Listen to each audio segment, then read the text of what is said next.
Hi hello ನಮಸ್ತೆ ವೀಕ್ಷಕರೇ. ಇಂದು ಧಾರವಾಡ ಜಿಲ್ಲೆ ಧಾರವಾಡ ಲೋಕಸಭಾ ಕ್ಷೇತ್ರ ವ್ಯಾಪ್ತಿಯಲ್ಲಿ ಬರುವಂಥ 73ನೇ ವಿಧಾನಸಭಾ ಕ್ಷೇತ್ರದಲ್ಲಿ ನ್ಯೂಸ್ 43 ಇಂಡಿಯಾ ತಂಡ ಭೇಟಿ ನೀಡಿದೆ.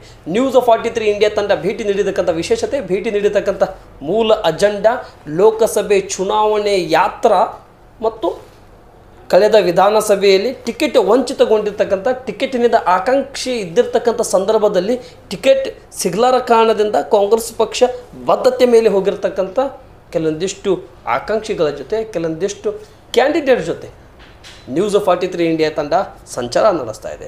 ಈ ಸಂಚಾರ ನಡೆಸುವಂಥ ವಿಶೇಷತೆ ಹೇಳಿದರೆ, ಲೋಕಸಭೆ ಚುನಾವಣಾ ಯಾತ್ರಾ ಸಂದರ್ಭದಲ್ಲಿ ಯಾವ್ಯಾವ ಕ್ಷೇತ್ರದಲ್ಲಿ ಏನು ಆಗ್ತಾ ಇದೆ, ಏನು ಬದಲಾವಣೆ ಕಡೆ ಹೋಗ್ತಾ ಇದೆ, ಯಾವ ವ್ಯಕ್ತಿಗಳಿಂದ ಕಾಂಗ್ರೆಸ್ ಪಕ್ಷಕ್ಕೆ ವಿಜಯಶಾಲಿಯಾಗ್ಬೋದು.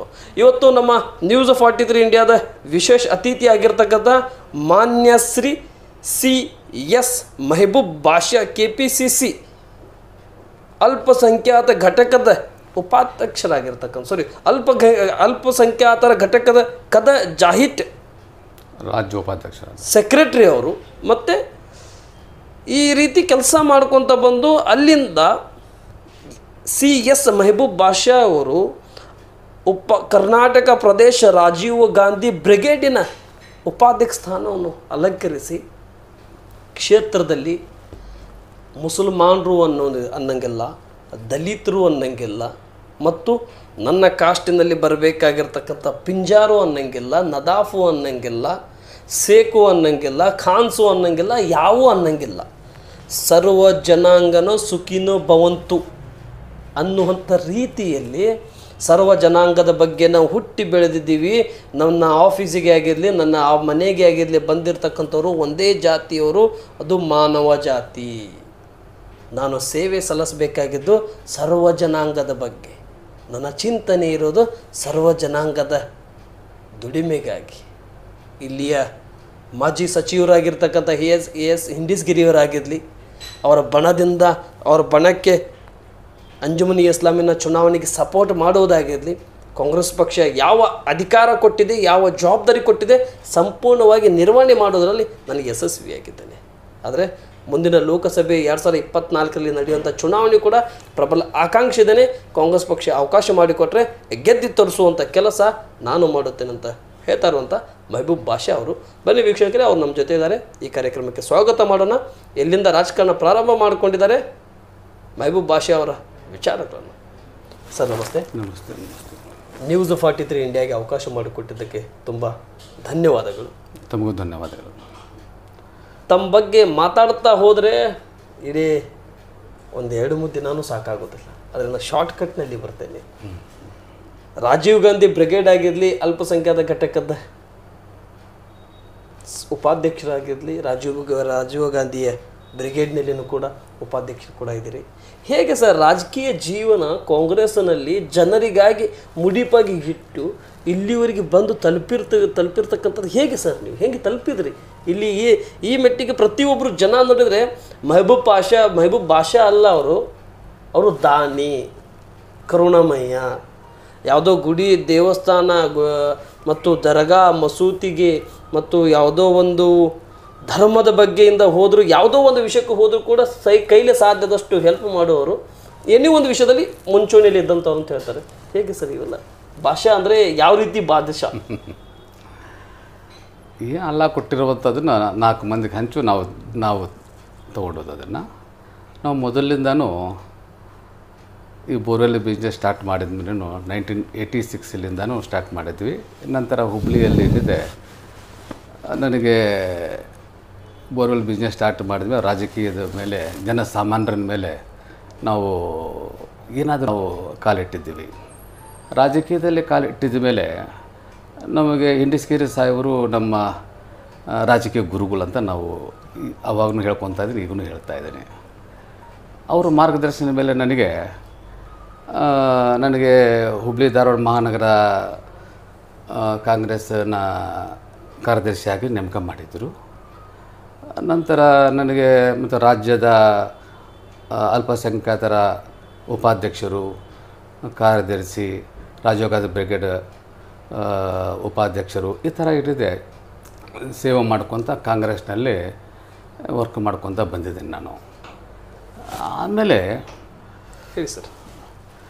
ಮತ್ತು ನಾನು ಈ ಬೋರ್ವೆಲ್ಲು ವೆಂಕಟೇಶ್ವರ ಬೋರ್ವೆಲ್ ಜೊತೆಗೆ ನಾನು ಸೋಷಿಯಲ್ ವರ್ಕ್ನಲ್ಲಿ ಕೆಲಸ ಮಾಡೋ ಸಲುವಾಗಿ ನಾನು ಹುಬ್ಳಿ ಧಾರವಾಡದ್ದು ಸಿಟಿದು ರಾಜೀವ್ ಗಾಂಧಿ ಬ್ರಿಗೇಡ್ ಅಂಥೇಳಿ ಅದರಲ್ಲಿ ವರ್ಕ್ ಮಾಡಿದ್ದೀನಿ ಮತ್ತು ಉಪಾಧ್ಯಕ್ಷರಾಗಿ ರಾಜ್ಯದಲ್ಲೂ ಮಾಡಿದ್ದೀನಿ. ನಂತರ ನಾನು ಸೋಷಿಯಲ್ ವರ್ಕ್ ಮಾಡೋ ಸಲುವಾಗಿ ಇಂಟರ್ನ್ಯಾಷನಲ್ದು ಜೇನ್ಸ್ ಗ್ರೂಪ್ ಅಂಥೇಳಿ ಒಂದಿದೆ, ಲೈನ್ಸು ರೊಟ್ಟಿ ಆ ಥರ. ನಾನು 2 ಟೈಮಲ್ಲಿ ಏನಿದೆ ಅಧ್ಯಕ್ಷರಾಗಿ ಇದ್ದೀನಿ. ಆ ಟೈಮ್ನಲ್ಲಿ ಮೊದಲನೇ ಟೈಮ್ ಅಧ್ಯಕ್ಷರಾಗುವಾಗ ನಾನು 3 ಧರ್ಮಗುರುಗಳನ್ನ ತೊಗೊಂಡು ನಾನು ಅಧಿಕಾರ ತೊಗೊಂಡಿದ್ದೆ. 3000 ಮಠದ ಗಂಗಾಧರ ಸ್ವಾಮಿ ಅವ್ರನ್ನ ಮತ್ತು ನಮ್ಮ ಕ್ರಿಶ್ಚಿಯನ್ ಸ್ವಾಮಿ ಧರ್ಮಗುರುಗಳನ್ನ, ಮುಸ್ಲಿಂ ಧರ್ಮಗಳು ಈ ಥರ ತೊಗೊಂಡು ಭಾಷಾ ಬೇರೆ ತೊಗೊಂಡು ನಾನು ಅಧಿಕಾರ ತೊಗೊಂಡಿದ್ದೆ. 2ನೇ ಟೈಮ್ ಏನಿದೆ ಈಗಿರುವಂಥ ರಾಜೀವ್ ಸ್ವಾಮಿಗಳ ಮುಖಾಂತರನೂ ನಾವು ಅಧಿಕಾರ ತೊಗೊಂಡಿದ್ದೆ. ಅದರಲ್ಲಿ ಸಾಕಷ್ಟು ಏನಿದೆ ಸೋಷಿಯಲ್ ವರ್ಕ್ ಮಾಡಿದೆ ನಾನು. ಎಷ್ಟೋ ಬಡವರಿಗೆ ಏನಿದೆ, ಒಂದು ಮೇತ್ರಾಣಿ ಅಂತ ಒಂದು ಹುಡುಗ ಫುಟ್ಪಾತ್ ಮೇಲೆ ಲಾಟ್ರಿ ಟಿಕೆಟ್ ಮಾಡ್ಕೊತಿದ್ದ, 2 ಕಾಲು ಇದ್ದಿಲ್ಲ ಅವರಿಗೆ, ಅವ್ರಿಗೊಂದು ಎಷ್ಟು ಬೂತ್ ಮಾಡಿಕೊಟ್ಟಿದ್ವಿ. ನಂತರ ಕೆಲವು ಕಡೆ ಫ್ರೀ ಬೋರ್ವೆಲ್ ಮಾಡಿಕೊಟ್ಟಿದ್ವಿ. ಕಷ್ಟಗಳಿದ್ದವ್ರಿಗೆ ಸಾಕಷ್ಟು ನಾವು ಅನುಕೂಲ ಮಾಡ್ಕೊತ ಬಂದ ಮೇಲೆ ನನಗನ್ನಿಸ್ತು ಇದು ಸೋಷಿಯಲ್ ವರ್ಕ್ ಮಾಡೋದ್ರಿಂದ ಎಷ್ಟೋ ಜನರಿಗೆ ನನ್ನಿಂದ ಅನುಕೂಲ ಆಗ್ಬೋದು ಅನ್ನೋಂಥ ಭಾವನೆ ಇಟ್ಟುಕೊಂಡು ನಾನು ವರ್ಕ್ ಮಾಡ್ಕೊತ ಬಂದಿದ್ದೀನಿ ಸೋಷಿಯಲ್ ವರ್ಕ್ನಲ್ಲಿ. ನಂತರ ರಾಜಕೀಯವಾಗಿ ನಾನು ಬೆಳಿಬೇಕು, ರಾಜಕೀಯದಲ್ಲಿ ಇರುವಾಗ ಎಲ್ಲ ಅಧಿಕಾರಿಗಳ ಮುಖಾಂತರ ಕೆಲಸ ಮಾಡಿಸ್ಬೋದು ಅಂಥೇಳಿ ನಾನು ಇಂಡೇಶ್ಗಿರಿ ಸಾಹೇಬರು MLA ಇರುವಾಗೂ ಸಾಕಷ್ಟು ಜನರಿಗೆ ಏನಿದೆ ನೌಕರಿ ಕೊಡಿಸೋದಾಗಲಿ, ಏನಾದರೂ ಪ್ರಾಬ್ಲಮ್ಸ್ ಬಂದರೆ ಸಾಲ್ವ್ ಮಾಡೋದಾಗಲಿ ಸಾಕಷ್ಟು ವರ್ಕ್ ಅವ್ರ ಮುಖಾಂತರ ನಾನು ಮಾಡಿದ್ದೀನಿ. ಅಂಜುಮಂದಲ್ಲಿನೂ ಕೆಲವರಿಗೆ ಟೀಚರ್ ಪೋಸ್ಟ್ ಕೊಡಿಸೋದಾಗಲಿ, ಈ ಥರ ಬೇರೆ ಬೇರೆ ಸ್ಥಾನಮಾನ ಕೊಡಿಸೋದ್ರ ಸಲುವಾಗಿ, ಅಂದರೆ ಗೌರ್ಮೆಂಟ್ನಲ್ಲಿ ವರ್ಕ್ ಮಾಡೋದಕ್ಕೆ ನೌಕರಿ ಕೊಡಿಸೋದಕ್ಕೆಲ್ಲ ಏನಿದೆ ವ್ಯವಸ್ಥೆ ಇಂಡೇಶ್ಗಿರಿ ಸಾಹೇಬರು ಮಾಡಿದ್ದರು. ನಂತರ ನಾನು ನದಾಫ್ ಜನಾಂಗದ್ದು ಒಂದು ರಾಜ್ಯದಲ್ಲಿ ಪ್ರತ್ಯೇಕವಾದಂಥ ಒಂದು ಮೀಸಲಾತಿ ಬೇಕು, ಮತ್ತು ಅವರಿಗೆ ನಿಗಮಂಡಲ ಬೇಕು, ಪ್ರತ್ಯೇಕವಾದ ನಿಗಮಂಡಲ ಬೇಕು ಅನ್ನೋದ್ರ ಬಗ್ಗೆನೂ ಹೋರಾಟ ಮಾಡ್ಕೊಂಡಿದ್ದೀನಿ. ಈ ಕಾಂಗ್ರೆಸ್ ಪಕ್ಷದಲ್ಲಿ ಇದ್ದು ನಾನು ಸಿದ್ದರಾಮಯ್ಯವ್ರ ಜೊತೆಗೆ ಒಳ್ಳೆ ಸಂಪರ್ಕ ಇಟ್ಟುಕೊಂಡು ಅವ್ರಲಿಂದನೂ ನಾನು ರಾಜಕೀಯಕ್ಕೆ ಹೆಚ್ಚಿನ ಪ್ರಮಾಣದಲ್ಲಿ ಅವ್ರ ಜೊತೆಗಿದ್ದು ನಾನು ಕೆಲಸ ಮಾಡಿದ್ದೀನಿ. ಅವರು ಎಲೆಕ್ಷನ್ನಲ್ಲೂ ನಾನು ಹೋಗಿ ವರುಣ್ ಕ್ಷೇತ್ರಕ್ಕೆ ಅಲ್ಲಿ ನಾನು ದಾನಪಕ್ಕೆ ಬೇರು ಹಜರತ್ ಎಲ್ಲರೂ ಹೋಗಿ ಅವ್ರ 2 ಎಲೆಕ್ಷನ್ನಲ್ಲಿ ನಾವು ಮಾಡಿದ್ದೀವಿ. ಹೀಗಾಗಿ ನಾನು ಇಷ್ಟೆಲ್ಲ ಸಂಪರ್ಕ ಎಲ್ಲರದ್ದು ಇಟ್ಕೊಂಡು ನನಗೆ ಯಾವುದೇ ಸ್ಥಾನಮಾನ ಸಿಗ್ತಾಯಿಲ್ಲ ಅನ್ನೋಂಥದ್ದು ಕೊರಗು ನನ್ನಲ್ಲಿ ಇತ್ತು.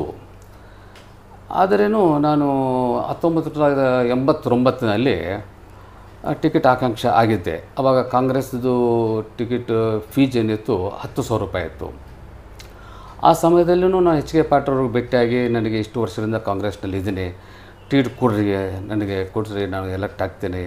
ಪೂರ್ವ ವಿಧಾನಸಭೆ ಕ್ಷೇತ್ರ ಏನಿದೆ ಈಗ ಪ್ರಸಾದ ಬೈರೋದ್ರಲ್ಲಿ ಆ ಕ್ಷೇತ್ರ, ಆವಾಗ ರಿಸರ್ವೇಷನ್ ಆಗಿದ್ದಿಲ್ಲ, ರಿಸರ್ವೇಷನ್ ಆಗೋಕ್ಕಿಂತ ಮುಂಚೆ ಆವಾಗೂ ನನಗೆ ಕೊಟ್ಟಿಲ್ಲ. ಆ ಸಮಯದಲ್ಲೂ ಜಬರ್ಕೌನಲ್ಲಿ ಕೊಟ್ಟು ಅವರು ಎಲೆಕ್ಟ್ ಆದರು. ನಂತರ ಅದು ಮೀಸಲಾಯಿತು. ಮೀಸಲು ಆಗುವಾಗೂ ನಾವೇನಿದೆ ಅದು ಆಗಿಕೊಡೋದು ಅಂಥೇಳಿ ನಾವು ಹೋರಾಟ ಮಾಡಿದ್ವಿ. ಈ ಕ್ಷೇತ್ರ ಇದೆ, ಮೀಸಲು ಆಗಿಕೊಡೋದು, ಮುಸಲ್ಮಾನರು ಇರೋದು ಧಾರವಾಡ ಡಿಸ್ಟಿಕ್ನಲ್ಲಿ ಇದು ಒಂದೇ ಕ್ಷೇತ್ರ, ಈ ಕ್ಷೇತ್ರ ಬಿಟ್ಟರೆ ಬೇರೆ ಕ್ಷೇತ್ರ ಇಲ್ಲ ಅಂಥೇಳಿ ನಾವು ಎಷ್ಟೇ ಹೋರಾಟ ಮಾಡಿದ್ರೂ ನಾವು ಕಲ್ಗಟ್ಟಿಗೆ ರೆಕಮೆಂಡ್ ಮಾಡಿದ್ದು ಆ ಸಮಯದಲ್ಲಿ, ಆ ಭಾಗದಲ್ಲಿ ಮೀಸಲು ಮಾಡಿರಿ ಅಂಥೇಳಿ. ಆದ್ರೇನು ಈ ಭಾಗದಾದ ಮೇಲೆ ಈ ಭಾಗದಲ್ಲಿ ಮುಸಲ್ಮಾನರು ಯಾರೂ ಏನಿದೆ MLA ಏನೂ ಆಗೋಕ್ಕೆ ಸಾಧ್ಯ ಆಗಲೇ ಇಲ್ಲ. ನಂತರ ಏನಿದೆ ಮಂದಿ MLC ಒಳಗೂ ನಾನು ಕೇಳಿದ್ದೆ. ಆವಾಗೂ 1 ಲಕ್ಷ ರೂಪಾಯಿ ಅಮೌಂಟ್ ತುಂಬಿ ಕೇಳಿದ್ರೇನು, ಆವಾಗ ನಮ್ಮ ಸಲೀಂ ಅಹಮದ್ ಅವ್ರಿಗೆ ಟಿಕೆಟ್ ಕೊಟ್ಟರು. ಮೊನ್ನೆ ವಿಧಾನಸಭಾ ಕ್ಷೇತ್ರದಲ್ಲಿಯೂ ನಾವು ಆಕಾಂಕ್ಷಿಯಾಗಿ ಟಿಕೆಟ್ಗೆ ಅರ್ಜಿ ಹಾಕಿ ಅಮೌಂಟು ತುಂಬಿ ಕೇಳಿದ್ದೀವಿ ಮತ್ತು ಸಾಕಷ್ಟು ಪ್ರಯತ್ನ ಮಾಡಿದ್ದೀವಿ. ಆವಾಗ ನಂದು ಆಮೇಲೆ ಯೂಸುಫ್ ಸೌನೂರ್ ಅವ್ರದ್ದು ಇಬ್ಬರದು ಹೆಸರು ಇತ್ತು ಅದರಲ್ಲಿ, ಮುಸಲ್ಮಾನರಲ್ಲಿ ಒಬ್ಬರು ಕೊಡಬೇಕು ಅಂಥೇಳಿ. ಈ ಕ್ಷೇತ್ರದಲ್ಲಿ ಮುಸಲ್ಮಾನರಿಗೆ ಬೇರೆ ಕ್ಷೇತ್ರನೇ ಇಲ್ಲ, ನೀವು ಏನಾದರೂ ಮಾಡು ನಮ್ಮ ಇಬ್ಬರಲ್ಲಿ ಯಾರಿಗೊಬ್ರು ಕೊಡ್ರಿ ಅನ್ನೋಂಥದ್ದು ಪ್ರೆಸ್ ಕಾನ್ಫರೆನ್ಸ್ನೂ ಮಾಡಿ ನಾವು ಕೇಳಿದ್ದೀವಿ. ಆದ್ರೂ ಅನ್ಎಕ್ಸ್ಪೆಕ್ಟಾಗಿ ಜಗದೀಶ್ ಶೆಟ್ಟರ್ ಅವರು ಬಂದ ಮೇಲೆ ಆ ಸ್ಥಾನ ಅವರು ತೊಗೊಂಡ್ರು. ಅದನ್ನು ತೊಗೊಂಡು ಎಲೆಕ್ಷನ್ ಆದರೂ ಅವರು ಸೋತಿದ್ದೆಲ್ಲ ಯಾರು ಗೊತ್ತಿದ್ದ ವಿಷಯ ಅದು. ಹೀಗಾಗಿ ಕಾಂಗ್ರೆಸ್ ಪಕ್ಷದಲ್ಲಿ ಇಷ್ಟು ವರ್ಷ ನಾವು ಸೇವೆ ಮಾಡ್ತಾ ಬಂದಿದ್ರೇನು, ಎಲ್ಲ ತನ್ನ ಮನ ಧನದಿಂದ ವರ್ಕ್ ಮಾಡ್ಕೊತ ಬಂದ್ರೇನು ನಮ್ಮ ಸಮಯ ಸಾಕಷ್ಟು ನಾನು ಸಮಾಜ ಸಲುವಾಗಿ ನಾನು ಮುಡುಪಾಗಿಟ್ಟಿದ್ದೀನಿ. ಆದರೆ ಸಮಾಜ ಸೇವೆ ಅಧಿಕಾರದಲ್ಲಿ ಇದ್ದು ಮಾಡೋದು, ಅಧಿಕಾರದಲ್ಲಿ ಇಲ್ಲದಾಗೆ ಮಾಡೋದು ವ್ಯತ್ಯಾಸ ಆಗೈತೆ. ಹೀಗಾಗಿ ನಾವು ಈಗೂ ಏನಿದೆ, ನಾನು ಲೋಕಸಭೆಯಲ್ಲಿ ಅರ್ಜಿ ಹಾಕಿದ್ದೆ. ಲೋಕಸಭೆ ನನಗೂ ಒಂದು ಆಕಾಂಕ್ಷೆ ಆಗಿದ್ದೆ, ನಮ್ಗೆ ಅವಕಾಶ ಮಾಡಿಕೊಡ್ರಿ. ನಮ್ಮ ಈ ಕ್ಷೇತ್ರದಲ್ಲಿ ಏನಿದೆ, ನಮ್ಮ ಮುಸಲ್ಮಾನ್ ಜನಸಂಖ್ಯೆ 4 ಲಕ್ಷಕ್ಕೂ ಮೇಲೆ ಜನಸಂಖ್ಯೆ ಇದೆ.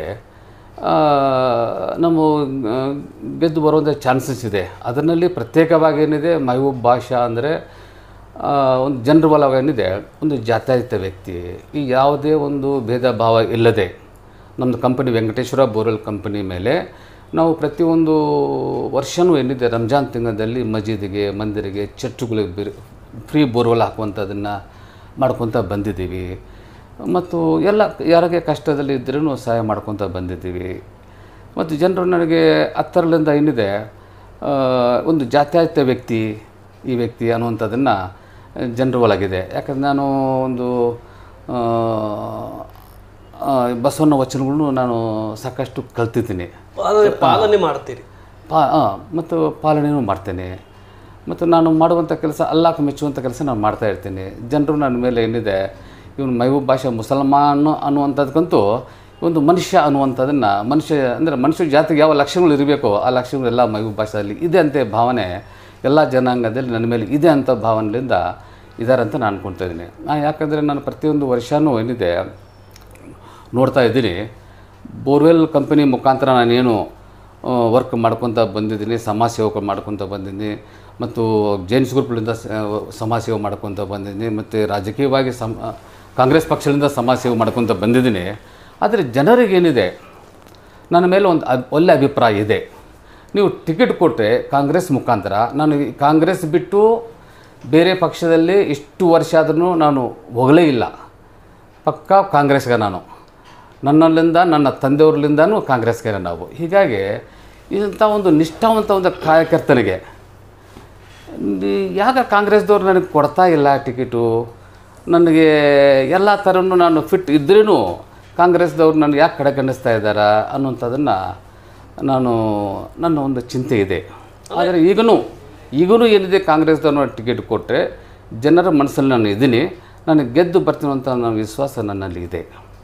ಸರಿ ಸರ್, ತಾವು ಕಾಂಗ್ರೆಸ್ ಪಕ್ಷ ಇಷ್ಟೆಲ್ಲ ನಾನು 8 ವಿಧಾನಸಭಾ ಕ್ಷೇತ್ರ ಮತ್ತು ಸೆಂಟ್ರಲ್ ಕ್ಷೇತ್ರದಿಂದ ಮತ್ತು ಪೂರ್ವ ರಿಸರ್ವೇಷನ್ ಆಗುವಂಥ ಕ್ಷೇತ್ರದಿಂದನೂ ಕೂಡ ಇಷ್ಟೆಲ್ಲ ಇದ್ದರೂ ಕೂಡ ಯಾಕೆ ಕಡೆಗಣಿಸ್ತಾ ಇದ್ದಿ ಅನ್ನೋದು ನನಗೆ ಇನ್ನೂವರೆಗೂ ಅರ್ಥವಾಗ್ತಾ ಇಲ್ಲ ಅನ್ನುವಂಥ ಪ್ರಶ್ನೆ ಹಾಕ್ತಾ ಇದ್ದೀವಿ.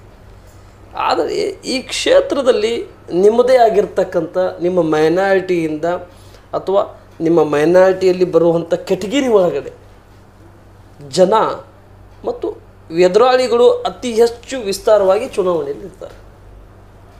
ಅದು ಮೆಹಬೂಬ್ ಬಾಷಾ ಆಗಿರಲಿ, ಈ ಕಡೆ ಫಾರೂಕ್ ಅಬೂನವರ್ ಆಗಿರಲಿ, ಸವನೂರು ಯೂಸುಫ್ ಆಗಿರಲಿ, ಶಾಕಿರ್ ಅವರಾಗಿರಲಿ ಅಥವಾ ಜಾಕೀರ್ ಆಗಿರಲಿ, ಸುಮಾರು ಜನ ಪೈಪೋಟಿಯಲ್ಲಿ ಇರೋದು. ನಿಮ್ಮದೇ ಆಗಿರ್ತಕ್ಕಂಥ ಅಜೆಂಡಾಗಳನ್ನು ಯಾವ ರೀತಿ ಪ್ರಸ್ತಾವನೆ ಮಾಡ್ತೀರಿ?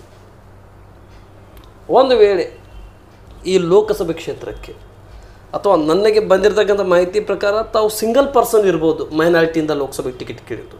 ಇದಕ್ಕೆ ಹಿಂದಿಗೆಲೆ ಶಾಕಿರ್ ಸನದಿಯವರು ಟಿಕೆಟ್ ಕೂಡ ಕೇಳಿರ್ತಕ್ಕಂಥ ಸಂದರ್ಭದಲ್ಲಿ ಅವರಿಗೀಗ ಹುಬ್ಬಳ್ಳಿ ಧಾರವಾಡ ಮಹಾನಗರ ಪಾಲಿಕೆಯ ಹುಡಾ ಅಧ್ಯಕ್ಷರಾಗಿ ಚೇರ್ಮನ್ರಾಗಿ ಆಯ್ಕೆ ಮಾಡಿದ್ದಾರೆ. ಅದಕ್ಕೆ ಅವ್ರು ನ್ಯೂಟ್ರಲ್ ಆಗಿಬಿಟ್ಟಿದ್ದಾರೆ. ಈಗ ಆ ಮೈನಾರಿಟಿ ಅಂದರೆ ನೀವು ಒಬ್ಬರೇ ಇರ್ಬೋದು, ಮೆಹಬೂಬ್ ಬಾಷಾ ಅವರೇ. ಈ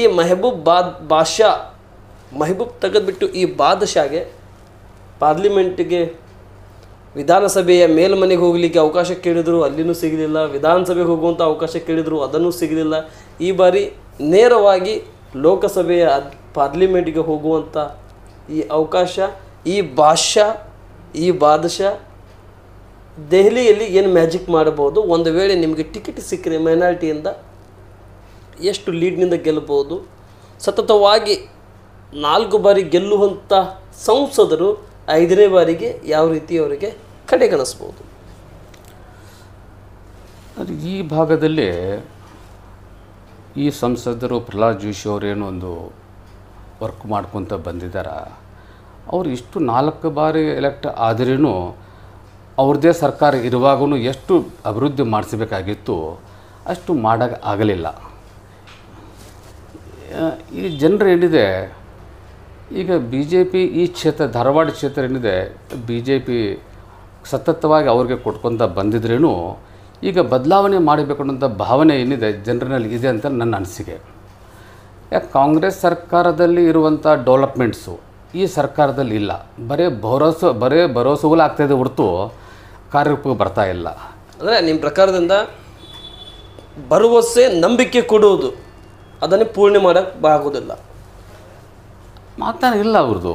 ಹೀಗಾಗಿ ಆ ವ್ಯಕ್ತಿನ ಈಗ ಟಿಕೆಟ್ ಕೊಟ್ಟರೇನು ಕಾಂಗ್ರೆಸ್ಲಿಂದ ಒಳ್ಳೆ ಜಾತ್ಯಾಯತ ವ್ಯಕ್ತಿನ ನನ್ನಂಥವ್ರನ್ನ ಹುಡುಕಿ ಅವರೇನಾದರೂ ಕಾಂಗ್ರೆಸ್ದವರು ಕೊಟ್ಟರೆ 100ಕ್ಕೆ 100 ನಾವು ಗೆಲ್ಲುವಂಥ ಅವಕಾಶಗಳು ಇದೆ ಅಂಥೇಳಿ ನಾನು ಹೇಳ್ಬೋದು. ಹೆಚ್ಚಿನ ಪ್ರಮಾಣದಲ್ಲಿ ಮೆಜಾರಿಟಿ ಒಳಗೆ ಬರ್ಬೋದು ಅಂತ ನಾನು ಹೇಳ್ಬೋದು. CS ಮೆಹಬೂಬ್ ಬಾಷಾ ಅಂದರೆ ಧಾರವಾಡ ಲೋಕಸಭಾ ಕ್ಷೇತ್ರದಲ್ಲಿ ಜನ ಯಾವ ರೀತಿ ನಿಮ್ಮನ್ನು ಗುರುತಿಸ್ತಾರೆ? ನೀವು ಹೋದರೆ ಯಾವ ಬ್ರ್ಯಾಂಡ್ ಅಂಬಾಸಿಡರ್? ನಾನು ಕೂಡ ಮೊನ್ನೆ ಧಾರವಾಡದಲ್ಲಿ ಹೋದಂಥ ಸಂದರ್ಭದಲ್ಲಿ ನಿಮ್ಮ ಹೆಸರು ಕೂಡ ಒಂದು ಕಡೆಗೆ ಎತ್ತಿದೆ. ಸರ್, ಅವರು ಚುನಾವಣಾ ಪ್ರತಿನಿಧಿ ಅಲ್ಲ, ಅವರಿಗೆ MLAನೂ ಅನ್ಬೋದು, MLCನೂ ಅನ್ಬೋದು, MP ನೂ ಅನ್ಬೋದು ಅಂತ ಹೇಳಿದರು. ಯಾಕೆ ಅವ್ರಿಗೆ ಕೇಳ್ತೀರ ನೀವು ಅಂತ ನಾನು ಪ್ರಶ್ನೆ ಮಾಡಿದಾಗ, ಯಾರು MLA, ಯಾರು MP, ಯಾರು MLC ಮಾಡಲಾರ್ದಂಥ ಕೆಲಸ ಆ ಭಾಷೆ ಅವ್ರು ಮಾಡಿದ್ದಾರೆ. ಅವ್ರು ಹೋಗಿ ಕೇಳಿ ನೇರವಾಗಿ ನೀವು. CS ಮೆಹಬೂಬ್ ಬಾಷಾ ಅಂದರೆ ಈ ಕ್ಷೇತ್ರದ ಜನಪರ ನಾಯಕ, ಜನಪರ ಕಣ್ಮನಿ, ಜನಪರ ಚಿಂತನೆ ಮಾಡುವಂಥ ವ್ಯಕ್ತಿ ಅಂತ ಹೇಳ್ತಾರೆ. ಇಲ್ಲ, ನನ್ನಲ್ಲಿ ಯಾರು ಕೆಲಸದ ಬಗ್ಗೆ ಬರ್ತಾರ ಅವ್ರು ನನಗೆ ಆದಷ್ಟು ಏನಿದೆ ನಾನು ಕೆಲಸ ಮಾಡ್ತೀನಿ. ಮತ್ತು ಯಾವುದೇ ಸರ್ಕಾರಗಳು ಇದ್ರೇನು ಅವ್ರಿಗೆ ಬೇಕಾಗಿರೋಂಥ ಕೆಲಸಗಳು ನಮ್ಮ ಜೊತೆಗೆ ನಮ್ಮ ಇಂಥ ಕೆಲಸ ಆಗಬೇಕಂತ ಬರ್ತಾರಲ್ಲ, ಯಾವುದೇ ಸರ್ಕಾರ ಇದ್ದರೂ ನಾನು ಒತ್ತಡ ಕೊಟ್ಟು ಮಾಡಿಸುವಂಥ ಕೆಲಸ ನಾನು ಮಾಡ್ತಾಯಿರ್ತೀನಿ. ಹೀಗಾಗಿ ಜನರ ಒಳಗೆ ಅಭಿಪ್ರಾಯ ಬಂದಿರ್ಬೋದು ಅಷ್ಟೇ. ಸರಿ ಸರ್, ಈ ಬಾರಿ ಧಾರವಾಡ ಲೋಕಸಭಾ ಕ್ಷೇತ್ರದಲ್ಲಿ CS ಮೆಹಬೂಬ್ ಬಾಷಾ ಅವರಿಗೆ ಅವಕಾಶ ಮಾಡಿಕೊಟ್ರಿ.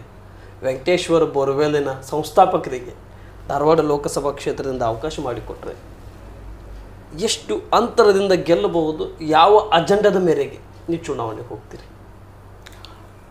ಅಜೆಂಡಾ ಅಂದರೆ ಈಗ ಏನಿದೆ, BJP ಇಷ್ಟು ವರ್ಷಗಳ ಒಂದು ಆಡಳಿತದ ಬಗ್ಗೆ ಜನರಿಗೆ ಸುಳ್ಳು ಹೇಳಿ ಮತ ಪಡೆದು ಅಧಿಕಾರ ಪಡೆದ ಮೇಲೆ ಅದ್ರ ಬಗ್ಗೆ ಅಲಕ್ಷ್ಯ ಮಾಡಿ, ಏನು ನಾವು ಇಷ್ಟು ನೌಕರಿ ಕೊಡ್ತೀವಿ, ಇಷ್ಟು 15 ಲಕ್ಷ ತನಕ ನಾವು ತೊಗೊಬಂದು ಪ್ರತಿ ವೋಟರ್ಸು ಕೊಡ್ತೀವಿ ಅಂತೇಳಿ ಸುಳ್ಳು ಭರವಸೆಗಳು ಕೊಟ್ಟು ಏನು ಅಭಿವೃದ್ಧಿ ವಿಚಾರದಲ್ಲಿ ಏನು ಅವರು ಹಿಂದೆ ಉಳ್ಕೊಂಡ್ರು, ಏನು ಆಗಬೇಕಾಗಿತ್ತು ಅದ್ರ ಆಗಲೇ ಇಲ್ಲ.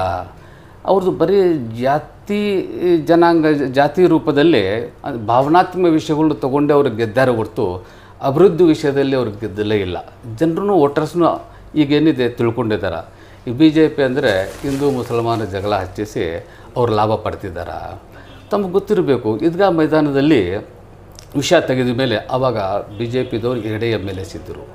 ಆ ಇಶ್ಯೂದಲ್ಲಿ ಜೆಂಡಾ ವಿಷಯದಲ್ಲಿ 1994ನಲ್ಲಿ 40 MLAಗಳಾದರು. ಹೇಗೆ ಸಾಧ್ಯ ಆಯ್ತು? ಭಾವನಾತ್ಮಕ ವಿಷಯಗಳನ್ನು ಸಾಧ್ಯ ಆಯಿತು.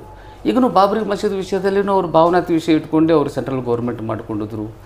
ಈಗಲೂ ಜನರಿಗೆ ಸುಳ್ಳು ಭರವಸೆಗಳು ಕೊಟ್ಟು ಅವರು ಅಧಿಕಾರ ಪಡೆದರು. ಜನರಿಗೂ ಅವ್ರ ಬಗ್ಗೆ ತಿಳ್ಕೊಂಡಿದ್ದಾರೆ, ಏನು ಹೇಳ್ತಾರೆ ಅದನ್ನು ನಡ್ಕೊಳ್ಳೋದಿಲ್ಲ ಅನ್ನುವಂಥದ್ದನ್ನು ಅವ್ರಿಗೆ ಜನರೂ ಮತದಾರ ಬಾಂಧವರಿಗೆ ಗೊತ್ತಾಗಿದೆ. ಹೀಗಾಗಿ ಮುಂದೆ ಬರುವಂಥ ದಿವಸಗಳಲ್ಲಿ ಕಾಂಗ್ರೆಸ್ ಸೆಂಟ್ರಲಲ್ಲಿ ಗೌರ್ಮೆಂಟ್ ಮಾಡುವಂಥ ಅವಕಾಶಗಳು ಹೆಚ್ಚಿನ ಪ್ರಮಾಣದಲ್ಲಿದೆ. ಹೀಗಾಗಿ ಈ ಭಾಗದಲ್ಲಿ ನನಗೆ ಟಿಕೆಟ್ ಕೊಟ್ಟರೆ ಖಚಿತವಾಗಿ ನಾನು ಬರ್ತೀನಿ ಅಂತೇಳಿ ನನ್ನ ಆತ್ಮವಿಶ್ವಾಸದಿಂದ ಹೇಳ್ತಾ ಇದ್ದೀನಿ. ಸರಿ ಸರ್, ಈ ಕ್ಷೇತ್ರದಿಂದ ನಿಮಗೆ ಅವಕಾಶ ಮಾಡಿಕೊಟ್ರೆ ತಾವು ಕಡಾಖಂಡಿತವಾಗಿ ಗೆಲ್ಲುವುದು ನಾನೇ ಅಂತ ತಾವು ಹೇಳ್ತಾ ಇದ್ದೀರಿ. ಆದಂಥ ರೀತಿಯಲ್ಲಿ ಸುಮಾರು ಜನ ಆಕಾಂಕ್ಷಿಗಳಿದ್ದಾರೆ. ಒಂದು ಕಡೆ ಅನಿಲ್ ಪಾಟೀಲ್ ಇದ್ದಾರೆ, ಒಂದು ಕಡೆ ರಚತ್ ಉಳ್ಳಾಗಡ್ಡಿ ಮಟ್ಟಿದ್ದಾರೆ. ರನ್ನಿಂಗ್ ರೇಸ್ನಲ್ಲಿ ಮೊನ್ನೆ ಕೂಡ ಹೆಸರು ಬಂದಿದ್ದು ಹೈಕಮಾಂಡ್ನಿಂದ ಶಿವಲೀಲಾ ಕುಲಕರ್ಣಿ ಅವ್ರಿಗೆ ಕೊಡಬೇಕು ಮಹಿಳೆಯರಿಗೆ ಅಂತೇಳಿ ಬರ್ತಾಯಿದೆ. ಆ ಕಡೆಯಿಂದ ನೀವಿದ್ದೀರಿ, ಆಮೇಲೆ ಗೌಡ ಪಾಟೀಲ್ ನಂತರ ಇಲ್ಲಿಯವರು ಕುಂದಗೋಳ ವಿಧಾನಸಭಾ ಕ್ಷೇತ್ರದ ಸ್ಪರ್ಧೆ ಮಾಡಬೇಕಂತ ರೆಡಿ ಇದ್ದಂಥ ನಿಮ್ಮದು ಹಾಗೆ ಟಿಕೆಟ್ ಆಕಾಂಕ್ಷಿ ಇದ್ದರು, ಅವರು ಕೂಡ ಇದ್ದರು. ಈ ರೀತಿ ಸುಮಾರು ಜನ ಇರೋದರಲ್ಲಿ ಕಾಂಗ್ರೆಸ್ ಹೈಕಮಾಂಡಿಗೆ ನೀವು ವಿಶೇಷವಾಗಿ ಏನು ಬೇಡಿಕೆ ಇಡಬಹುದು? ನನಗೆ ಟಿಕೆಟ್ ಕೊಡೋದ್ರಿಂದ ನಾನು ಈ ರೀತಿ ಗೆಲ್ಲುತ್ತೇನೆ, ನನಗೆ ಟಿಕೆಟ್ ಕೊಡೋದ್ರಿಂದ ನಾನು ಈ ರೀತಿ ಸಾಧನೆ ಆಗುತ್ತೆ, ಅವರಿಗೆ ಸೋಲಿಸ್ಲಿಕ್ಕೆ ಈ ಅಜೆಂಡಾ ಮೇಲೆ ಹೋಗ್ತೇನೆ ಅಂದರೆ ಸರ್, ನಾನು ಹಿಂದೆ 99ನಲ್ಲಿ ಎಲೆಕ್ಷನ್ನು ಆಕಾಂಕ್ಷೆ ಆಗಿರುವಾಗೂ ಆ ಸಮಯದಲ್ಲಿಯೂ ಅಲ್ಲಿ ಕಾಂಗ್ರೆಸ್ ಕ್ಯಾಂಡಿಡೇಟನ್ನು ಕೊಟ್ಟಿದ್ದರು, ಅವ್ರ ಸಲುವಾಗಿ ನಾನು ವರ್ಕ್ ಮಾಡಿದ್ದೇನೆ. ಮತ್ತು MLC ಸಲುವಾಗಿಯೂ ಸಲೀಂ ಮೊಹಮ್ಮದ್ ಪರವಾಗಿಯೂ ಕೆಲಸ ಮಾಡಿದ್ದೀನಿ, ಮತ್ತು ಮೊನ್ನೆ ಜಗದೀಶ್ ಶೆಟ್ಟರ್ ಸಲುವಾಗಿ ಕೆಲಸ ಮಾಡಿದ್ದೀನಿ. ನಾನು ಪಕ್ಷದವ್ರು ಯಾರಿಗೇ ಕೊಟ್ಟರೇನು ನಾವು ಕೆಲಸ ಮಾಡ್ಕೊತ ಬಂದಿದ್ದೀವಿ. ಆದರೆ ಒಂದು ಮುಸಲ್ಮಾನರಾಗಿ ಇವತ್ತಿನ ದಿವಸ ರಾಜ್ಯದಲ್ಲಿ ಎಷ್ಟು ಜನಸಂಖ್ಯೆ ಇದೆ? ನಮ್ಮದು 1 ಕೋಟಿ ಜನಸಂಖ್ಯೆ ಇದೆ, 6 ಕೋಟಿ ಒಳಗೆ. ಆದರೆ ನಮ್ಮ ಜನಸಂಖ್ಯೆಗೆ ಸರಿಪಡಿಸುವಂಥ ಅಧಿಕಾರ ಏನಿದೆ ನಮಗೆ ಪಕ್ಷದವರ ಕೊಡ್ತಾ ಇಲ್ಲ. ಅಷ್ಟು ಮಂದಿ MLAಗಳಾಗಬೇಕಾಗಿತ್ತು, ಎಷ್ಟು ಮಂದಿ MP ಗಳಾಗಬೇಕಾಗಿತ್ತು. ಆ ಥರ ಏನಿದೆ ಮುಸಲ್ಮಾನರಿಗೆ ಟಿಕೆಟ್ ಕೊಡ್ತಾ ಇಲ್ಲ. ಮುಸಲ್ಮಾನರಿಗೆ ಟಿಕೆಟ್ ಕೊಟ್ಟರೆ ಸೋಲ್ತಾರೆ ಅನ್ನೋಂಥ ಭಾವನೆ ಏನಿದೆ ಅವರು ವ್ಯಕ್ತಪಡಿಸ್ತಾ ಇದ್ದಾರೆ ಕೆಲವರೆಲ್ಲರೂ. ಮತ್ತು ಬೇರೆ ಜನಾಂಗರಿಗೆ ಟಿಕೆಟ್ ಕೊಟ್ಟರೆ ಸೋಲ್ತಾ ಇಲ್ಲವಾ? ಮುಸಲ್ಮಾನರಿಗೆ ಗುರಿ ಯಾಕೆ ಇಟ್ಕೊಳ್ತೀರಿ ನೀವು? ಉಳಿದ ಜನರನ್ನು ಗುರಿ ಇಟ್ಕೋಬೇಕಲ್ಲ. ಈಗ ನಮಗೂ ಏನಿದೆ ವಿಧಾನಸೌಧದಲ್ಲಿ ಇಷ್ಟು ಟಿಕೆಟ್ ಕೊಡಬೇಕನ್ನೋಂಥದ್ದನ್ನು ಖಾತ್ರಿ ಮಾಡಿರಿ. MLC ಒಳಗಾಗಲಿ, MP ಒಳಗಾಗಲಿ, MLA ಒಳಗಾಗಲಿ ಖಾತ್ರಿ ಮಾಡಿರಿ. ಅಷ್ಟು ನಮಗೆ ಕೊಡ್ರಿ. ನಾವು ಸಾಕಷ್ಟು ಹಿಂದೆ ಉಳಿದೀವಿ. ಮುಸಲ್ಮಾನರೇನಿದೆ ಇವತ್ತೂ ಹೋದ್ರೇನು ನೀವು ಸ್ಲಮ್ ಏರಿಯಾದಲ್ಲಿ ಹೋದರೆ ಅವ್ರ ಕಷ್ಟ ನೋಡಿದ್ರೆ ಕಣ್ಣಾಗ ನೀರು ಬರ್ತಾವೆ. ಅವ್ರು ಸರಿ ಮಾಡೋರು. ಅಧಿಕಾರ ಎಲ್ಲ ಬೇರೆ ಜನಾಂಗ ಕೊಟ್ಟರೆ, ನಮ್ಮ ಜನಾಂಗ ಅಧಿಕಾರ ಕೊಟ್ಟರೆ ನಮ್ಮ ಜನಾಂಗನ ನಾವು ಅಭಿವೃದ್ಧಿ ಪಡಿಸೋದಕ್ಕೆ ಸಾಧ್ಯ ಇದೆ ಅಲ್ಲ. ಅವರು ಆರ್ಥಿಕ ಪರಿಸ್ಥಿತಿ ಸುಧಾರಣೆ ಮಾಡೋದಕ್ಕಾಗಲಿ, ಶಿಕ್ಷಣದಲ್ಲಿ ಸುಧಾರಣೆ ಮಾಡೋಕ್ಕಾಗಲಿ, ಎಲ್ಲ ಥರನೂ ಏನಿದೆ ಅವ್ರಿಗೆ ಅವಕಾಶ ಮಾಡಿಕೊಡೋದಕ್ಕೆ ನಮ್ಮ ಜನಾಂಗಕ್ಕೆ ಒಬ್ರಿಗಾದರೂ ನೀವೇನಿದೆ ಪ್ರತಿ ಒಂದು ಡಿಸ್ಟಿಕ್ನಲ್ಲಿನೂ ಒಬ್ಬರು MLA ಟಿಕೆಟ್ ಕೊಡಬೇಕು. ಇದನ್ನು ನಾವು ಡಿಮ್ಯಾಂಡ್ ಇಟ್ಟಿದ್ದೀವಿ. ರಾಜ್ಯದಲ್ಲಿರುವ ಎಷ್ಟು 224 ಕ್ಷೇತ್ರದಲ್ಲಿ 224 ಕ್ಷೇತ್ರದಲ್ಲಿ ಮುಸಲ್ಮಾನರಿಗೆ ನೀವು ಪ್ರತಿಯೊಂದು ಡಿಸ್ಟಿಕ್ನಲ್ಲಿನೂ ಒಬ್ಬೊಬ್ಬರು ಕೊಡ್ರಿ ಅಂತ ಡಿಪೆಂಡ್ ಮಾಡಿದ್ವಿ. 31 ಜನರಿಗೆ ಅಟ್ಲೀಸ್ಟ್ ಇಲ್ಲ ಅಂದ್ರೆ 20 ಜನರಿಗಾದರೂ ಕೊಡ್ರಿ ಅಂತ ಡಿಮ್ಯಾಂಡ್ ಇಟ್ಟಿದ್ವಿ. ಅದೇ ಥರ ಈಗಿರುವಂಥ ಕ್ಷೇತ್ರದಲ್ಲಿನೂ ಮುಸಲ್ಮಾನರಿಗೆ ಮಿನಿಮಮ್ ನಾವಂತೂ ಈಗ ಒಂದು 5-6 ಕೇಳ್ತಾ ಇದ್ವಿ, ಕನಿಷ್ಠ 3 ಕೊಡ್ರಿ ಅಂತೇಳಿ ನಾವು ಒಂದು ಡಿಮ್ಯಾಂಡ್ ಇಟ್ಟಿದ್ದೀವಿ. ಗೆಲ್ಲುವುದು ಬಿಡೋದು ಬಗ್ಗೆ ಪಕ್ಷದವ್ರು ನೋಡಿಕೊಡೋದು. ಜನಸಂಖ್ಯೆ ಆಧಾರದ ಮೇಲೆ ನೀವು ಗೆಲ್ಲುವ ಜಾಗ ನೀವೇ ಹುಡುಕಿರಿ ಅಥವಾ ನಮ್ಮನ್ನು ಹುಡುಕಾಕೆ ಹೇಳ್ರಿ. ನಾವು ಹೇಳ್ತಾ ಅಂಥ ಜಾಗ ಕೊಡುವಂಥ ವ್ಯವಸ್ಥೆ ಏನಿದೆ ನೀವು ಮಾಡಬೇಕು ಅಂತೇಳಿ ನಾನು ಕಾಂಗ್ರೆಸ್ ಪಕ್ಷಕ್ಕೆ ಒತ್ತಡ ಕೊಡ್ತಾ ಇದ್ದೇನೆ ಸರ್. ಸರಿ ಸರ್, ಕರ್ನಾಟಕ 28 ಲೋಕಸಭಾ ಕ್ಷೇತ್ರದಲ್ಲಿ ಕಾಂಗ್ರೆಸ್ ಪಕ್ಷ ಇನ್ಕ್ಲೂಡಿಂಗ್ ಧಾರವಾಡ ಮೆಹಬೂಬ್ ಬಾಷಾ ಅವರಿಗೆ ಟಿಕೆಟ್ ಕೊಡೋದರಿಂದ ಎಷ್ಟು ಸೀಟ್ ಗೆಲ್ಲಬಹುದು? ಧಾರವಾಡ ಲೋಕಸಭಾ ಕ್ಷೇತ್ರ ಇನ್ಕ್ಲೂಡಿಂಗ್ ಆಗಿ ಇಲ್ಲೇ ಮೆಹಬೂಬ್ ಬಾಷಾ ಅವರೇ ಸ್ಪರ್ಧೆ ಮಾಡೋದು ಫೈನಲ್ ಆದರೆ ಕರ್ನಾಟಕದಲ್ಲಿ 28 ಲೋಕಸಭಾ ಕ್ಷೇತ್ರ ಈ ಧಾರವಾಡ ಸೇರಿಸಿ ಎಷ್ಟು ಸೀಟ್ ಕರ್ನಾಟಕದಲ್ಲಿ ತಾವು ಗೆಲ್ಲಬಹುದು ಸರ್ ಕಾಂಗ್ರೆಸ್ ಪಕ್ಷ? ಸರ್, ಕಾಂಗ್ರೆಸ್ ಪಕ್ಷದಲ್ಲಿ ಈಗ ರಾಹುಲ್ ಗಾಂಧಿಯವರು, ಮಲ್ಲಿಕಾರ್ಜುನ ಖರ್ಗೆ ಅವರು, ಸೋನಿಯಾ ಗಾಂಧಿಯವರು ನೇತೃತ್ವದಲ್ಲಿ ಏನು ಸಿದ್ದರಾಮಯ್ಯ, DK ಶಿವಕುಮಾರ್ ನೇತೃತ್ವದಲ್ಲಿ ಏನಿದೆ ಈ ಕಾಂಗ್ರೆಸ್ ಪಕ್ಷ ಈಗ ಬಲಿಷ್ಠವಾಗಿದೆ. ನಮ್ಮ ಡಿಸ್ಟಿಕ್ನಲ್ಲಿ, ನಮ್ಮ ಸ್ಟೇಟ್ನಲ್ಲಂತೂ ಬಲಿಷ್ಠವಾಗಿದೆ. ಈಗ ಹಿಂದೆನೂ 136 ಸೀಟು ಬಂದು ಹೈಯೆಸ್ಟ್ ಲೀಡ್ನಲ್ಲಿ ಬಂದಿದ್ದು ನಾವು. ಜನರೇನಿದೆ ನಮ್ಮ ಗ್ಯಾರಂಟಿಗಳ ಮೇಲೆ ನಾವೇನು 5 ಗ್ಯಾರಂಟಿ ಕೊಟ್ಟಿದ್ದೀವಿ, ಅದರ ಮೇಲೆ ಜನರಿಗೆ ಏನಿದೆ ನಮ್ಮ ಸಿದ್ದರಾಮಯ್ಯದು ಹೆಂಗಿದೆ ಅಂದರೆ ಕಡೆ ಬಡವನೇ ಉಪವಾಸ ಮಲಗಿಬಿಡೋದು ಅನ್ನುವಂಥದ್ದನ್ನು ಗ್ಯಾರಂಟಿಗಳ ಮುಖಾಂತರ ಕಡು ಬಡವರಿಗೆ ಉಪವಾಸ ಮಲಗಿಬಿಡೋ ಅನ್ನುವಂಥದ್ದನ್ನು ಅವರು ಆಸೆ ಇದೆ. ಆ ಥರ ಎಲ್ಲರಿಗೂ ಏನಿದೆ ಗ್ಯಾರಂಟಿ ಮುಖಾಂತರ ಅವ್ರ ಮಂಡಿಗೆ ಮುಟ್ಟಿಸುವಂಥ ಕೆಲಸ ಮಾಡ್ತಾಯಿದ್ದಾರೆ. ಅದು ಏನಿದೆ ಪಕ್ಷದ ಒಂದು ಗ್ಯಾರಂಟಿ ಮುಖಾಂತರ ಜನರ ಮನಸ್ಸಿನಲ್ಲಿ ಏನಿದೆ ಕಾಂಗ್ರೆಸ್ ಏನಿದೆ ಕೊಟ್ಟು ಮಾತನ್ನು ಉಳಿಸ್ಕೊಂಡಿರ್ತೈತೆ ಮತ್ತು ನಡ್ಕೊತಾ ಇದೆ. ನುಡಿದಂತೆ ನಡೆಯುವಂಥ ಸರ್ಕಾರ, ನಡೆಯುವಂಥ ಸರ್ಕಾರ ಅನ್ನುವಂಥದ್ದನ್ನು ಈಗಾಗಲೇ ಜನರ ಮನವರಿಕೆ ಆಗಿದೆ. ಹೀಗಾಗಿ ತಾವು ಇಲ್ಲಿ ನನಗೆ ಕೊಡೋದ್ರಿಂದ ಮತ್ತು ಕಾಂಗ್ರೆಸ್ ಪಕ್ಷದಿಂದ ಟಿಕೆಟ್ ಕೊಡೋದ್ರಿಂದ ಕನಿಷ್ಠ 20 ಎಂ ಪಿಗಳು ಆಗೋದಕ್ಕೆ ಅವಕಾಶ ಇದ್ದಂತೆ ನನ್ನ ಅನಿಸಿಕೆ. ಅದನ್ನು ಈಗ ರಾಜ್ಯದಲ್ಲಿರುವಂಥ 28 ಸೀಟುಗಳಲ್ಲಿ 21ರಿಂದ 22 ಸೀಟ್ ಗೆಲ್ಲೋದು ಗ್ಯಾರಂಟಿ. ಈಗ ಬಿ ಜೆ ಪಿದವರು ಏನು ಹೇಳ್ಕೊತಿದ್ದಾರೆ, ನಾವು 28ಗೆ ನಾವು ಗೆದ್ದೇ ಬೀಳ್ತೀವಿ ಅಂಥೇಳಿ, ಅದು ಬರೀ ಕನಸಿನ ಮಾತದು. ಯಾಕಂದರೆ ಬಿ ಜೆ ಪಿದವರು ಅವರು ಅಂದ್ಕೊಂಡಂಗೆ ಆಗೋದೂ ಇಲ್ಲ. ಅವರು ಜನರು ಏನು ಸುಳ್ಳು ಹೇಳ್ಕೊತ ಬಂದಿದ್ದರು ಅದನ್ನು ನಂಬುವಂಥ ಪರಿಸ್ಥಿತಿಯಲ್ಲಿ ಜನರು ಇಲ್ಲ. ವೋಟರ್ಸು ಪ್ರತಿಭಾವಂತರಿದ್ದಾರೆ, ತಿಳುವಳಿಕೆ ಇದ್ದಾರೆ. ಹೀಗಾಗಿ ಅವರು ಬರುವಂಥ ಅವಕಾಶಗಳು ಇಲ್ಲೇ ಇಲ್ಲ. ಏನು ಬಂದರೆ ಒಂದು 2-3 ಎಂ ಪಿಗಳು ಬರ್ಬೋದು ಅಂತ ಅಷ್ಟೇ ಗೆಸ್ ಮಾಡೋದು ಕೆಲವು ಏರಿಯಾದಲ್ಲಿ.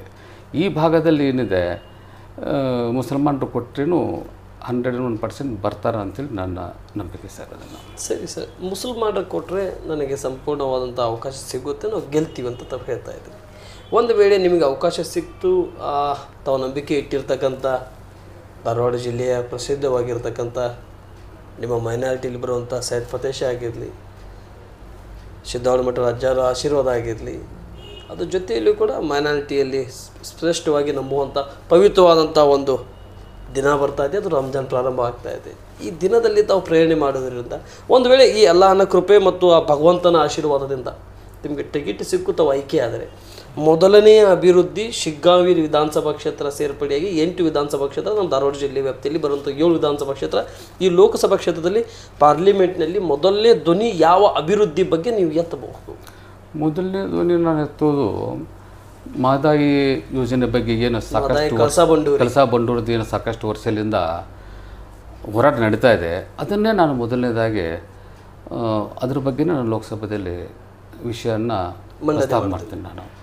ಯಾಕಂದರೆ ಮೊನ್ನೆ ಈಗಾಗಲೇ ಯಡಿಯೂರಪ್ಪ ಅವರು ಅದ್ರ ಬಗ್ಗೆ ಎಲ್ಲ ಆಗೇ ಬಿಟ್ಟಿದೆ ಅಂತೇಳಿ ಹಂಚ್ಕೊಂಡ್ರು.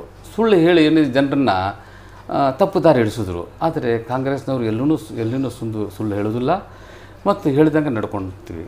ಈ ಥರ ನಮಗೇನಾದರೂ ತಾವು ಹೇಳ್ದಂಗೆ ಯಾವ ವಿಷಯದ ಬಗ್ಗೆ ನೀವು ತೊಗೊತೀರಂದರೆ, ಈ ಮಹದಾಯಿ ಯೋಜನೆ ಏನಿದೆ ಅದ್ರ ಬಗ್ಗೆ ಮೊದಲನೇದು ನಾನು ಹೇಳ್ತೀನಿ. ಎರಡನೇದು ಸಿಟಿ ಒಳಗೆ ನಮ್ಮ ಹುಬ್ಳಿ ಧಾರವಾಡನಲ್ಲಿ ಸಾಕಷ್ಟು ಇಂಡಸ್ಟ್ರಿ ಬರಬೇಕಾಗಿತ್ತು ನನ್ನ ಲೆಕ್ಕ ಪ್ರಕಾರ. ಆ ಥರ ಇಲ್ಲ. ಬೆಂಗಳೂರು ನಂತರ ಏನಿದೆ ಈ ಭಾಗ ಅಷ್ಟು ಇಂಡಸ್ಟ್ರಿ ಒಳಗೆ ಡೆವಲಪ್ಮೆಂಟ್ ಆಗಲೇ ಇಲ್ಲ. ಬೆಳಗಾಮು ಆ ಕಡೆ ಸ್ವಲ್ಪ ಡೆವಲಪ್ಮೆಂಟ್ ಆಗಿದೆ ಹೊರತು ಧಾರವಾಡ 2ನೇ ಸಿಟಿ ಅಂತ ನಾವು ಹೇಳ್ತೀವಿ, ಬೆಂಗಳೂರು ನಂತರ ಕ್ಯಾಪಿಟಲ್ ಸಿಟಿ ಅಂತೀವಿ. ಆ ಲೆಕ್ಕದಲ್ಲಿ ಹುಬ್ಳಿ ಬೆಳೆದಿಲ್ಲ. ಇಲ್ಲಿ ಸ್ವಚ್ಛತೆ ಆಗಲಿ, ಡೆವಲಪ್ಮೆಂಟ್ಸ್ ಆಗಲಿ, ಎಲ್ಲವೂ ಏನು ಆಗಬೇಕಾಗಿತ್ತು ಅಷ್ಟಾಗಲಿಲ್ಲ. ಎಲ್ಲ ಇದ್ರ ಬಗ್ಗೆ ನನಗೆ ಸಾಕಷ್ಟು ಅರಿವು ಇರೋದ್ರಿಂದ ಧಾರವಾಡ ಡಿಸ್ಟಿಕ್ ಲೋಕಸಭಾ ಕ್ಷೇತ್ರದ್ದು ಎಲ್ಲ ತಾಲೂಕುಗಳಿಂದ ಹಿಡ್ಕೊಂಡು ಹಳ್ಳಿ ಒಳಗಳಿಂದನೂ ನಾನು ಓಡಾಡಿದ್ದ ಅನುಭವ ಇದೆ, ನೋಡಿದ್ದ ಅನುಭವ ಇದೆ. ಹೀಗಾಗಿ ನಾನು ಏನು ಕೊರತೆ ಇದೆ ಈ ಧಾರವಾಡ ಡಿಸ್ಟಿಕ್ ಲೋಕಸಭಾ ಕ್ಷೇತ್ರಕ್ಕೆ ಅದನ್ನೆಲ್ಲ ಸರಿಪಡಿಸುವಂಥ ಪ್ರಯತ್ನ ಏನಿದೆ, ಸೆಂಟ್ರಲಿಂದ ಗ್ರ್ಯಾಂಟ್ಸ್ ತೊಗೊಂಬಂದು ನಾನು ಮಾಡುವಂಥ ಪ್ರಯತ್ನ ನಾನು ಮಾಡ್ತೀನಂತೆ ತಮ್ಮ ಮುಖಾಂತರ ನಾನು ತಿಳಿಸ್ಬೋದು. ಸರಿ, ಕಡು ಬಡವರಿಗೆ ಈ ಕ್ಷೇತ್ರದಲ್ಲಿ ಆಗಿರಲಿ, ಗ್ರಾಮೀಣ ಭಾಗದಲ್ಲಿ ಆಗಿರಲಿ, ಕೆಲವೊಂದು ಜನರಿಗೆ ವಸತಿ ಯೋಜನೆಗಳನ್ನು ತಲುಪಿಲ್ಲ, ಅಂದರೆ ಮನೆ ಇಲ್ಲದವರಿಗೆ, ಅದರ ಬಗ್ಗೆ ತಾವು ಏನು ಧ್ವನಿ ಎತ್ತೀರಿ ಪಾರ್ಲಿಮೆಂಟ್ನಲ್ಲಿ? ಸರ್, ಪ್ರತಿಯೊಬ್ಬರಿಗೆ ಈ ನನ್ನ ಕ್ಷೇತ್ರ ಇರ್ಬೋದು ಅಥವಾ ಇಡೀ ಭಾರತದಲ್ಲಿ ಇರ್ಬೋದು, ಪ್ರತಿಯೊಬ್ಬರಿಗೆ ಏನಿದೆ ವಸತಿ ವ್ಯವಸ್ಥೆ ಆಗಲಿ, ನೌಕರಿ ವ್ಯವಸ್ಥೆ ಆಗಲಿ, ಮನುಷ್ಯರಿಗೆ ಬೇಕಾಗಿರೋಂಥ ಮೂಲಭೂತ ಸೌಕರ್ಯಗಳು ಏನಿದೆ ಎಲ್ಲವೂ ಕೊಡೋ ಸಲುವಾಗಿ ನಾನು ಲೋಕಸಭೆಯಲ್ಲಿ ಅದನ್ನು ಧ್ವನಿ ಎತ್ತಿ ಕೊಡಿಸುವಂಥ ವ್ಯವಸ್ಥೆ ನಾನು ಮಾಡ್ತೀನಿ ಅಂತೇಳಿ ತಮ್ಮ ಮುಖಾಂತರ ಹೇಳಕ್ಕೆ. ಸರಿ, ಕಾಂಗ್ರೆಸ್ಸಿನ 5 ಗ್ಯಾರಂಟಿ ಜನರಿಗೆ ಎಷ್ಟು ಉಪಯೋಗವಾಗಿದೆ?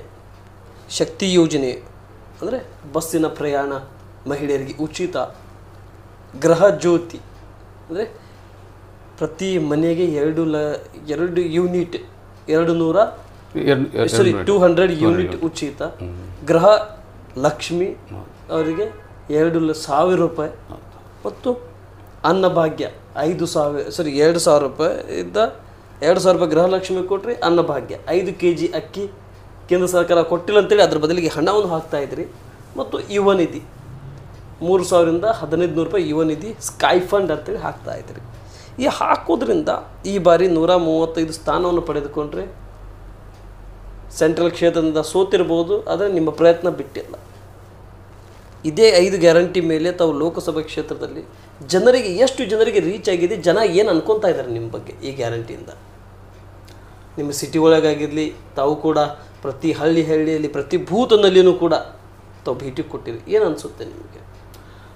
ಜನರ ಅಭಿಪ್ರಾಯ ಏನಿದೆ, ಸಿದ್ದರಾಮಯ್ಯ ಅವರು ಡಿ ಕೆ ಶಿವಕುಮಾರ್ ನೇತೃತ್ವದಲ್ಲಿ ಸರ್ಕಾರ ಎಲ್ಲಿನ ಆಯಿತು, ಅವರಿಗೆ ಗ್ಯಾರಂಟಿ ಬಗ್ಗೆ ಜನರು ಸಂತೋಷವಾಗಿದ್ದಾರೆ. ಯಾಕಂದರೆ ಎಷ್ಟೋ ಬಡವರಿಗೆ ಏನು ಬೇಕಾಗಿತ್ತು, ಏನು ಅವಶ್ಯಕತೆ ಇತ್ತು, ಅದನ್ನೆಲ್ಲ ಸವಲತ್ತುಗಳು ರಾಜ್ಯ ಸರ್ಕಾರ ಮಾಡ್ತಾಯಿದೆ. ಮತ್ತು ಏನಿದೆ, ಈಗ ಮನೆ ಇಲ್ಲಿದ್ದವನಿಗೆ ಮನೆ ಕೊಡುವಂಥ ವ್ಯವಸ್ಥೆನೂ ಮಾಡ್ತಾಯಿದ್ದಾರೆ. ಅದ್ರ ಜೊತೆಗೆ ಸಾಕಷ್ಟು ಡೆವಲಪ್ಮೆಂಟ್ ಏನಿದೆ ಸಿದ್ದರಾಮಯ್ಯ ಅವರ ನೇತೃತ್ವದಲ್ಲಿ ರಾಜ್ಯದಲ್ಲಿ ಡೆವಲಪ್ಮೆಂಟ್ಸ್ ಆಗ್ತಾಯಿದೆ. ಸಿದ್ದರಾಮಯ್ಯ ನೇತೃತ್ವದಲ್ಲಿ ಡೆವಲಪ್ಮೆಂಟ್ ಸಾಕಷ್ಟು ಆಗ್ತಾಯಿದೆ ರಾಜ್ಯದಲ್ಲಿ. ಸರಿ, ನನ್ನ ಕೊನೆಯ ಹಂತಕ್ಕೆ ಬರ್ತಾ ಇದ್ದೀನಿ ಸಮಯದ ವಿಚಾರ ಮಾಡ್ತಾ.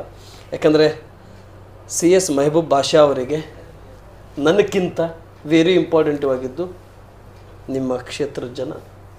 ಗ್ರಾಮೀಣ ಪ್ರದೇಶಕ್ಕೆ ಹೋಗುವಂಥ ತಾವು ಪ್ಲ್ಯಾನ್ ಮಾಡಿಕೊಟ್ರಿ, ಗ್ರಾಮೀಣ ಪ್ರದೇಶಕ್ಕೆ ಹೋಗ್ತಾ ಇದ್ರಿ. ಅದೇ ಸಂದರ್ಭದಲ್ಲಿ ನಾವು ಕೂಡ ನಿಮ್ಗೆ ಕೂಡಿದ್ವಿ. ಈ ಸಂದರ್ಶನ ಅವಕಾಶ ಮಾಡಿಕೊಟ್ಟಿದ್ದಕ್ಕೆ ತುಂಬ ಧನ್ಯವಾದಗಳು.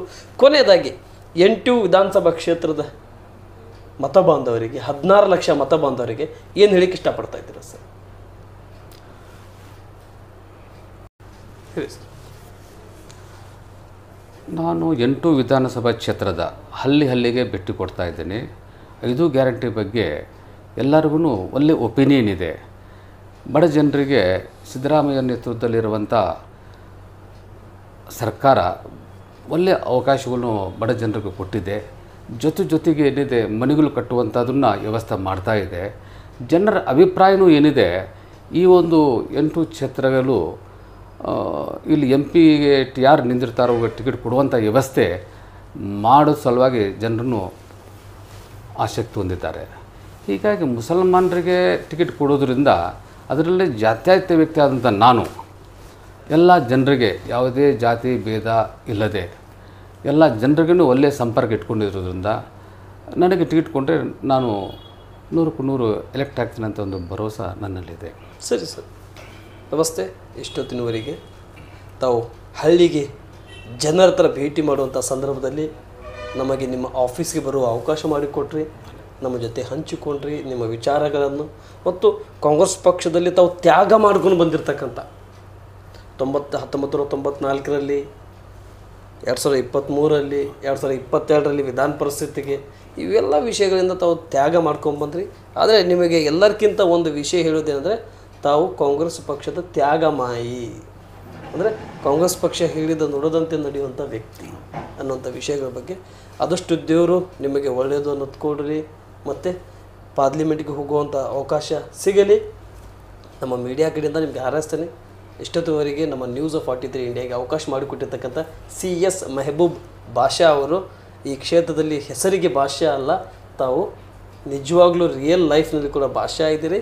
ಆ ಪಾರ್ಲಿಮೆಂಟ್ನಲ್ಲಿ ಬಾಷಾ ಅನ್ನುವಂಥ ಹೆಸರು ಕೂಗಿ ಆ ಬಾದುಷಾ ನೇತೃತ್ವದಲ್ಲಿ ಈ ಕ್ಷೇತ್ರಕ್ಕೆ ಅತಿ ಹೆಚ್ಚು ಡೆವಲಪ್ಮೆಂಟ್ ಮಾಡಲಿ ಅಂತ ನಮ್ಮ ನ್ಯೂಸ್ ಆಫ್ 43 ಇಂಡಿಯಾದಿಂದ ಹಾರೈಸ್ತೇನೆ. ನಮಸ್ತೆ, ಜೈ ಹಿಂದ್.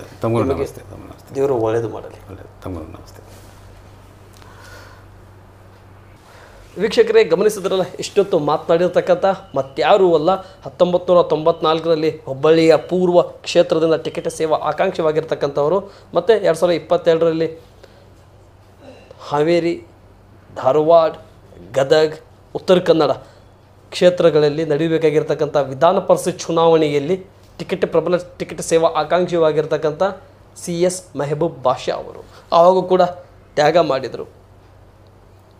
ಮೊನ್ನೆ ನಡೆದಿರ್ತಕ್ಕಂಥ 2023ನೇ ಸಾಲಿನ ವಿಧಾನಸಭೆ ಚುನಾವಣೆಯಲ್ಲಿ 73ನೇ ಸೆಂಟ್ರಲ್ ವಿಧಾನಸಭಾ ಕ್ಷೇತ್ರದಲ್ಲಿ ಪ್ರಬಲ ಟಿಕೆಟ್ ಆಕಾಂಕ್ಷಿ ಇದ್ದರು. ಕೊನೆ ಹಂತದಲ್ಲಿ ನನಗೆ ಸಿಗುತ್ತೆ ಅಂತೇಳಿ ಸಂಪೂರ್ಣ ನಂಬಿಕೆ ಇಟ್ಟುಕೊಂಡಿದ್ದರು. ಕಾಂಗ್ರೆಸ್ ಹೈಕಮಾಂಡ್ನಿಂದ ಒಂದು ಸಂದೇಶ ಬಂತು ತಡರಾತ್ರಿಯಲ್ಲಿ. ಏನಂಥೇಳಿ, ಜಗದೀಶ್ ಶೆಟ್ಟರ್ ಅವರು ನಮ್ಮ ಪಕ್ಷಕ್ಕೆ ಸೇರ್ಪಡೆಯಾಗಿದ್ದಾರೆ, ಅವರಿಗೆ ನೀವು ಗೆಲ್ಲಿಸಿ ಕಾಂಗ್ರೆಸ್ ಪಕ್ಷವನ್ನು ಏನು ಸಾಧನೆ ಮಾಡ್ಬೋದು ಅನ್ನೋದು ನೀವು ತೋರಿಸಿಕೊಡ್ಬೇಕಂತ ಇವರೆಲ್ಲರಿಗೂ ಅವಕಾಶ ಮಾಡಿಕೊಡ್ತು. ಆದರೆ ಕೆಲವೊಂದಿಷ್ಟು ಕಾರಣದಿಂದ ಜಗದೀಶ್ ಶೆಟ್ಟರ್ ಅವರು ಸೋತರು, ಮತ್ತು ಘರ್ವಾಪ್ಸಿ ಆದರು. ಆದರೆ ಧಾರವಾಡ ಲೋಕಸಭಾ ಕ್ಷೇತ್ರದಲ್ಲಿ ಮೈನಾರಿಟಿಗೆ ಅವಕಾಶ ಕೊಡೋದ್ರಿಂದ 5ನೇ ಬಾರಿಗೆ ಪ್ರಹ್ಲಾದ್ ಜೋಶಿ ಮನೆಗೆ ಹೋಗುವುದು ನಿಶ್ಚಿತ. ಏನು ಭಾರತೀಯ ಜನತಾ ಪಕ್ಷದವರು ಸ್ಲೋಗನ್ ಕಟ್ಕೊಂಡಿದ್ದಾರೆ, ಅಬ್ ಕಿ ಬಾರ್ 400 ಪಾರ್, ತೀಸರಿ ಬಾರ್ ಮೋದಿ ಸರ್ಕಾರ ಅಂತ. ಇದು ತೀಸರಿ ಬಾರ್ ಮೋದಿ ಸರ್ಕಾರದ, ಅಬ್ ಕಿ ಬಾರ್ 400 ಪಾರ್ ಕಾಂಗ್ರೆಸ್ ಕೆ ಪಾಸ್, तीसरी बार मोदी सरकार घर के पास, तीसरी बार ಕಾಂಗ್ರೆಸ್ ಸರ್ಕಾರ ಪಾರ್ಲಿಮೆಂಟ್ ಕೆ ಪಾಸ್ ಅನ್ನುವಂಥ ಅಜೆಂಡಾಗೆ ಟಕ್ಕರ್ ಏನು ಕೊಡ್ತಾ ಇದೆ. ಕರ್ನಾಟಕದಲ್ಲಿ ಮೊಟ್ಟ ಮೊದಲಿಗೆ 7 ಲೋಕಸಭಾ ಕ್ಷೇತ್ರಕ್ಕೆ ನಾವು ಟಿಕೆಟ್ ಅನೌನ್ಸ್ಮೆಂಟ್ ಮಾಡಿದ್ದೇವೆ ಮತ್ತು ಭಾರತ ರಾಜ್ಯದಲ್ಲಿ 39 ಟಿಕೆಟನ್ನು ಅನೌನ್ಸ್ಮೆಂಟ್ ಮಾಡಿದ್ದೇವೆ. ಗೆಲ್ಲುವುದು ಖಚಿತ ನಾವೇ, ಯಾರು ಬೆಕ್ಕದ ಬರಲಿ. ಈ ಬಾರಿ ನರೇಂದ್ರ ಮೋದಿ ಹವಾನು ನಡೆಯಲ್ಲ. ನರೇಂದ್ರ ಮೋದಿ ಹವಾ ನಡಿಬೇಕಾಗಿದ್ದರೆ ಕರ್ನಾಟಕ ಚುನಾವಣೆಯಲ್ಲಿ ಪ್ರತಿ ಗಲ್ಲಿಯಲ್ಲಿ ಓಣಿ ಅಡ್ಡಾಡಿರ್ತಕ್ಕಂಥ ಇದೇ ಪ್ರೈಮ್ ಮಿನಿಸ್ಟ್ರು ಯಾಕೆ ಗೆಲ್ಲಿಲ್ಲ, 66 ಸ್ಥಾನಕ್ಕೆ ಯಾಕೆ ಬಂದಿದ್ದಾರೆ. ಅದೇ ರೀತಿ ನಾವು ಅಧಿಕಾರಕ್ಕೆ ಬರೋದು ನಿಶ್ಚಿತ. ಮೆಹಬೂಬ್ ಭಾಷಾ ಅವರ ವಿಚಾರಗಳನ್ನು ಏನಂತ ಹೇಳಿದರೆ, ಒಂದು ಬಾರಿ ಆದರೂ ಮೈನಾರಿಟಿಗೆ ಅವಕಾಶ ಕೊಡಿ. ಮೈನಾರಿಟಿ ಏನು ಮಾಡಬಲ್ಲೆ, ಏನು ನೋಡಬಲ್ಲೆ, ಏನು ಕಲಿಬೋದು, ಏನು ತೋರಿಸ್ಬೋದು ಅನ್ನೋದು ಖಡಾಖಂಡಿತವಾಗಿ ನಿಮಗೆ ಮಾಡಿ ತೋರಿಸ್ತೀನಿ ಅನ್ನೋಂಥ ವಿಚಾರಗಳನ್ನು ತಿಳಿಸಿರ್ತಕ್ಕಂಥ ಇದು ಮೆಹಬೂಬ್ ಭಾಷಾ ಅವರ ವಿಚಾರಗಳನ್ನು. ಇವರು ಅಲ್ಪಸಂಖ್ಯಾತ ಘಟಕದ ರಾಜ್ಯ ಉಪಾಧ್ಯಕ್ಷರು ಕೂಡ ಇದ್ದಾರೆ. ರಾಜೀವ್ ಗಾಂಧಿ ಬ್ರಿಗೇಡಿನ ರಾಜ್ಯ ಉಪಾಧ್ಯಕ್ಷರು ಕೂಡ ಇದ್ದಾರೆ. ಇಷ್ಟೆಲ್ಲ ಹುದ್ದೆ ಅಲಂಕಾರ ಆದರೂ ಸರ್ವ ಜನಾಂಗದ ಬಗ್ಗೆ ಚಿಂತೆ ಮಾಡುವಂಥ ಮೆಹಬೂಬ್ ಭಾಷಾ ಅವರು ಹೆಸರಿನಲ್ಲಿ ಬಾದಶಾ ಅಲ್ಲ, ರಿಯಲ್ ಲೈಫ್ನಲ್ಲಿ ಬಾದಶಾ. ಜನರಿಗೆ ಒಂದು ರಾಜ್ಯದ